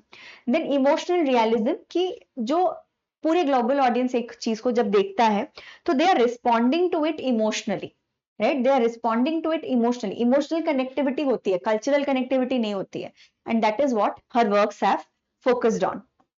ठीक है, सो उन्होंने कल्चरल स्टडीज को एशिया पैसिफिक कॉन्टेक्स्ट में बेसिकली पढ़ा। एंड वही बात है, फ्रेंड्स जैसे शो है ना, तो हम लोग अपनी मोरालिटी की तरफ से देखेंगे, उसको एनालाइज करेंगे, उसको समझेंगे, right. Now Henry Jenkins, he is an American media scholar, textual poachers, convergence culture and spreadable media इनका वर्क है। तो इन्होंने हमें कॉन्सेप्ट दिया पार्टिसिपेटरी कल्चर। पार्टिसिपेटरी कल्चर का मतलब क्या है, कि हम लोग मीडिया बनाते भी हैं खुद as audiences, many audiences are creators of media, right. So the influencers, the teachers, everyone खुद क्रिएट कर रहे हैं और कंज्यूम भी कर रहे हैं at the same time. That is what is a participatory culture. ठीक है, we are not victims of the media, हम लोग एकदम पावरलेस नहीं है। ये सेम बात दूसरे लोगों ने भी कही है, इन्होंने बस इसका और एक टर्म दे दिया इसको। We see ourselves as part of a conversation with mass media rather than people who suck it all in. Audience और बेवकूफ नहीं रही है आज के डेट पे, ऑडियंसेस काफी अवेयर है, काफी हद जगहों पे रिएक्ट करती है, समझती है चीजों को, एंड खुद भी वो कंट्रीब्यूट कर रहे हैं टू द कल्चर। पैसों के लिए कर रहे हैं, जो भी कर रहे हैं, विजिबिलिटी के लिए कर रहे हैं, फेम के लिए कर रहे हैं, बट कर रहे हैं, प्रोटेस्ट के लिए भी कर रहे हैं। There are various reasons why we do it as a mode of protest, we do it to earn money, right, we do it to maybe gain fame, many reasons. तो हम लोग खुद participatory culture in a networked era, right, fan communities खुद rewrite कर रहे हैं stories को, online predict कर रहे हैं। So this is what is participatory culture, nothing very complicated, बहुत सिंपल है। Finally the man of the hour, John Storey भाई साहब, दो बार क्वेश्चन आ गए इनके 2025 में। ही is a part of certain syllabuses in masters actually, इसकी वजह से इनके ऊपर सवाल आया। उन्होंने पॉपुलर कल्चर और मीडिया स्टडीज में काम करा है, and popular culture theory, ideology, hegemony, cultural consumption, ये सेम कॉन्सेप्ट जो पहले थियरिस्ट ने बोला था, इन्होंने उसको थोड़ा सा मॉडर्न तरीके से बताया है हमें। So he actually is a professor in UK and Centre for Research in Media and cultural Studies के भी ये पार्ट रहे हैं। इनका मेजर वर्क है, just a second, I have not included his major works. Okay. Cultural theory and popular culture and introduction 1993 and from popular culture to everyday life are two of his major works. Okay, two of his major works. तो वो कह रहे हैं कि popular culture क्या है, what is popular culture. हम लोग कहते हैं जो मास मीडिया प्रोड्यूस करती है, जो मास लेवल पे सब कंज्यूम करते हैं, वो पॉपुलर कल्चर है. ये कहते हैं कि वो कोई फिक्स डेफिनेशन है नहीं. Popular culture is not simply low culture और मास एंटरटेनमेंट. वो कहते हैं popular culture is a site जहां पे कॉन्स्टेंटली स्ट्रगल हो रहा है. सेम चीज जॉन फिस्के ने भी बोला था, but other theorist have also said, but he says it's a site of struggle where meanings, pleasures, identities, ideologies, power relation, हर चीज प्रोड्यूस हो रहा है, हर चीज में कंपटीशन है. He is not saying anything very new, but वही वो कह रहे हैं कि पॉपुलर कल्चर जो है उसको हम एक तरीके से नहीं समझ सकते हैं. Popular culture is a site of struggle. Constantly वो उसका बाउंड्री जो है वो चेंज हो रहा है, बाउंड्री जो है वो शिफ्ट हो रहा है कल्चरल उसका पॉपुलर कल्चर का. ठीक है, उसमें आइडेंटिटीज जो है, आज कोई आइडेंटिटी है, कल आइडेंटिटी कुछ और है. कभी डोमिनेंट आइडियोलॉजी है, कभी कभी जो रेसिडुअल आइडियोलॉजी है, इमर्जेंट आइडियोलॉजीज है, वो आके सेंटर स्टेज लेते हैं. सो डोमिनेंट आइडियोलॉजी और इमर्जेंट आइडियोलॉजीज में जो कॉन्टेस्ट हो रहा है in the modern day, that is what he is basically talking about. ठीक है, एंड वो कह रहे हैं, उन्होंने 6 डेफिनेशंस दिए हैं पॉपुलर कल्चर का. Popular culture is widely liked culture. So popular culture वो होता है ऑब्वियसली जो बहुत सारे लोग पसंद करते हैं, कंज्यूम कर रहे हैं on a daily basis. So cinema हो गया, टेलीविजन हो गया, सोशल मीडिया हो गया, क्रिकेट एज अ स्पोर्ट हो गया. ठीक है, मीडिया ट्रेंड्स जो कोई फॉलो कर रहा है, सब उसी ट्रेंड पे रील्स बनाना शुरू कर देते हैं. ठीक है, पॉपुलर फिक्शन हो गया. So all of these are cultures जो बहुत सारे लोगों को पसंद है. People have liked it, appealing है. Now popular culture is also usually क्या होता है, it's a residual category, it's a leftover, है ना. After high culture is defined, पहले हाई कल्चर को डिफाइन किया जाएगा कि ये हाई कल्चर है, ऐसे होता है. So Shakespeare, classical music, canonical literature. Popular culture में जो बाकी चीजें हैं वो आती हैं, detective fiction, advertisements, film, songs, comic books, okay, graphic novels. तो इसको हम residual, it's like the leftover. Okay, ना popular culture is also mass culture, कि पॉपुलर कल्चर को कई बार मास प्रोड्यूस किया जाता है सो दैट मास लेवल पे लोग उसको कंज्यूम कर सकें, एंड वहां पे कैपिटलिज्म अपने प्रॉफिट मेकिंग मशीन शुरू कर देता है. तो जैसे धुरंधर मूवी सक्सेसफुल हो गया, ठीक है, अब धुरंधर के कोट्स, उसके गाने, उसके टी शर्ट्स, मेमोरेबिलिया, सब बिकेगा. Everything is going to sell. They have made a proper culture out of it. They know that Dhurandhar part 3 जब आएगा उसकी टिकट्स बिकेंगी ही बिकेंगी, है ना. सो Netflix, right, reality, you make Netflix a mass culture and subscription based model कर दिया. Initially कम पैसों में था, अब ज्यादा पैसे कर दिए, right. Best selling novels also become popular culture और part of the mass culture, like Harry Potter, right. Now culture that emerges from the people, लोग डिसाइड कर रहे हैं उनको क्या देखना है, क्या नहीं देखना है. It is very close to folk culture और सब कल्चर, क्योंकि पॉपुलर कल्चर जो है ना वो गवर्नमेंट कंट्रोल नहीं कर पाएगा. हमेशा गवर्नमेंट कुछ चीजें वो इंटरफेयर कर सकते हैं, बट अल्टीमेटली लोग डिसाइड करते हैं उनको क्या चाहिए, क्या नहीं चाहिए. Street songs, fan cultures, memes कौन प्रोड्यूस करता है? मीम्स लोग ही तो बनाते हैं.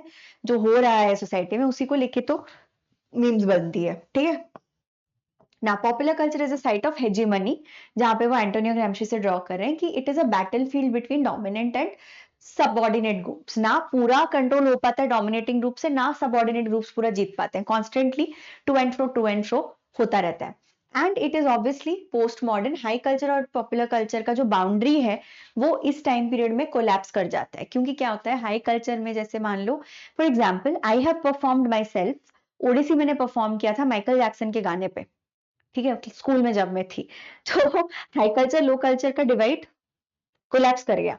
तो आप कुछ भी मिक्स कर सकते हो. जैसे आप हिंदुस्तानी म्यूजिक में आप इलेक्ट्रॉनिक म्यूजिक डाल दे रहे हो, ईडीएम डाल दे रहे हो, शेक्सपियर के ऊपर मूवीज बना रहे हो, माइथोलॉजी पे मीम्स बना रहे हो, ठीक है, ग्राफिक नॉवेल्स, कल्चर को रीमिक्स कर रहे हो.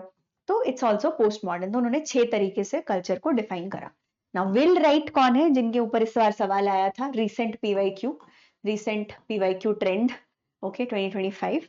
विल राइट को जॉन स्टोरी ने अपने वर्क में कोट किया था. Basically he is an American sociologist जिन्होंने वेस्टर्न फिल्म्स, ठीक है, उन्होंने वेस्टर्न फिल्म्स का एनालिसिस करा है. मुझे नहीं पता तुम्हें पता है कि नहीं वेस्टर्न मूवीज क्या है, वेस्टर्न फिल्म्स बच्चों होता है जहाँ पे वाइल्ड वेस्ट, जहाँ पे वाइल्ड वेस्ट का रिप्रेजेंटेशन है। वाइल्ड वेस्ट मतलब काउबॉयज हैं, ठीक है, वो लोग लेके बंदूक लेके घूम रहे हैं, बेल बॉटम पैंट्स पहने हुए हैं, दूर दूर तक कुछ नहीं है, छोटे छोटे टाउन्स है। These are called western movies. So western movies is basically a genre. अगर तुम्हें पता नहीं है गूगल कर लेना एक बार। तो उन्होंने देखा कि वेस्टर्न मूवीज में जो प्लॉट चेंज हो रहा है, जिस तरीके से कहानियां चेंज हो रही हैं, वो अमेरिकन सोसाइटी के चेंजेस को भी इनकॉर्पोरेट कर रहे हैं मूवीज में। तो उन्होंने स्ट्रक्चरल एनालिसिस करा ऑफ द वेस्टर्न मूवीज कि किस तरीके से चेंज हो रहा है रिप्रेजेंटेशन। तो उनका एक ही वर्क है, six guns and society, a structural study of the western. Western is basically a genre of films. तो उन्होंने हमें बताया कि western films function as modern myths, जहां पे सोसाइटी का खुद का रिफ्लेक्शन है उस मूवी में, एंड चेंजिंग सोसाइटी भी हमें मूवी के थ्रू दिख रही है, jैसे लव स्टोरीज के थ्रू, हीरो का बिहेवियर के थ्रू, ठीक है। तो उन्होंने बाइनरी ऑपोजिशन और स्ट्रक्चरलिज्म के तहत 4 मेजर प्लॉट टाइप्स आइडेंटिफाई करे वेस्टर्न मूवीज में। इसी के ऊपर सवाल आया था, रैंडम क्वेश्चन बताया था। क्लासिकल प्लॉट, हीरो जहां पे सोसाइटी के against, hero protect society against villains, hero society को विलन से बचा रहा है। वेंजियंस, जहां पे खुद का रिवेंज ले रहा है, पर्सनल वेंजेंस, ये 1950s में हुआ। 30s और 50s में सोसाइटी से विलेन को बचा रहा था, खुद का कोई मोटिव नहीं था, खुद का कोई पर्सनल वेंडेटा नहीं था। फिर पर्सनल वेंडेटा आ गया। फिर hero is caught between wilderness and civilize, wild west मतलब जो पूरा अनएक्सप्लोर्ड एरिया है, और सिविलाइजेशन, कहाँ रहे, जंगलों में रहे, मतलब खाली बंजर जमीन में रहे या सिविलाइजेशन में वापस आए, वो डिसाइड कर रहा होता है। प्रोफेशनल प्लॉट हुआ 60s और 70s में।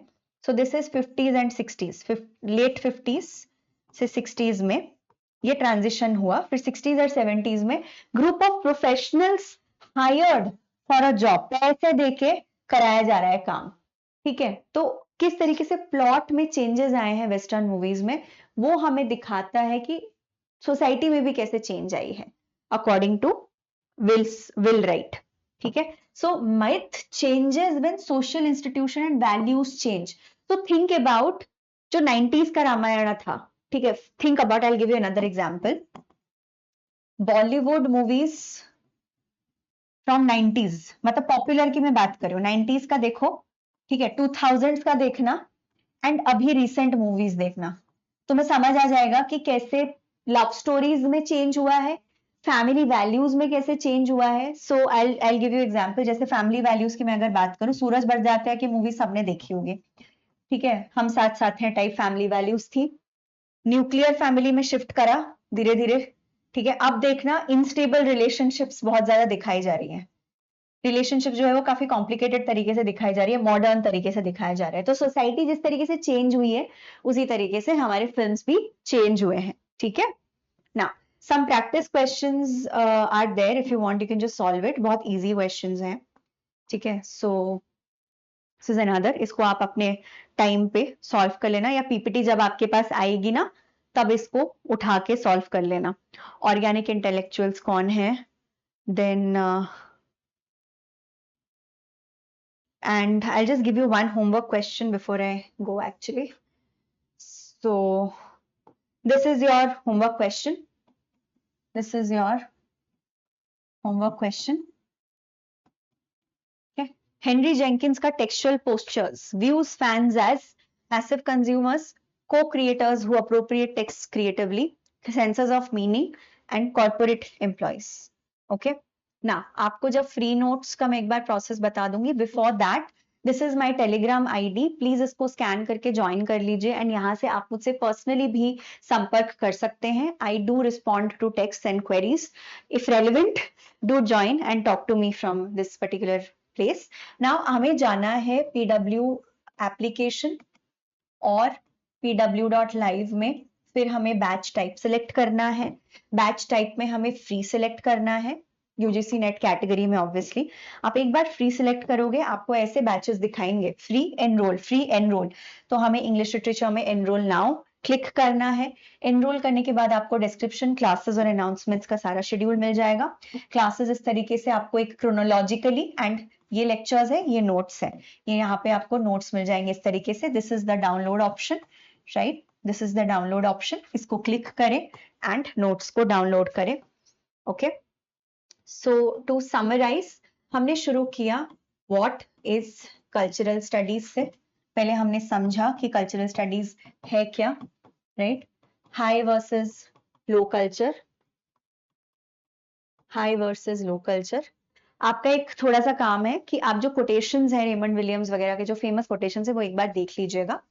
Now what is cultural studies? Then we moved on to जो ट्रिपल सी एस एंड थोड़ा सा रूट्स हमने एक्सप्लोर करा। हमने ग्रामशी के बारे में पढ़ा एंड अल्थुजर के बारे में पढ़ा, right? Gramsci and Althusser, hegemony, interpellation, ISS, RSS, उनके सारे कॉन्सेप्ट्स पढ़े, organic intellectual, right? Then we moved on to Raymond Williams, Cultural Materialism, Structures of Feeling. Then Triple CS, Stuart Hall, Richard Hogarth, and E.P. Thompson, right? Then we moved on to some of the contemporary cultural theorists, जिसमें हमने बात करा Dick हेब्डिच, John Fiske, popular culture, television culture. Dick Hebdige is subculture. Angela McRobbie, female youth culture. Angela McRobbie, female youth culture. Paul Gilroy, Black Atlantic. Arjun Appadurai, Global Scapes, 5 Global Scapes. John Story. Ian Ang, Will Wright, Ien Ang का transculturalism है, watching Dallas है, John Storey के works popular culture पे है and Will Wright. I think I might have missed 1 or 2 names, इसको please add कर लेना अपने हिसाब से। Thank you all of you, I hope you found the lecture useful. Please like, subscribe and कोई भी क्वेरी है आप कमेंट सेक्शन में डाल सकते हैं। I will definitely answer all your questions. Thank you, all the best.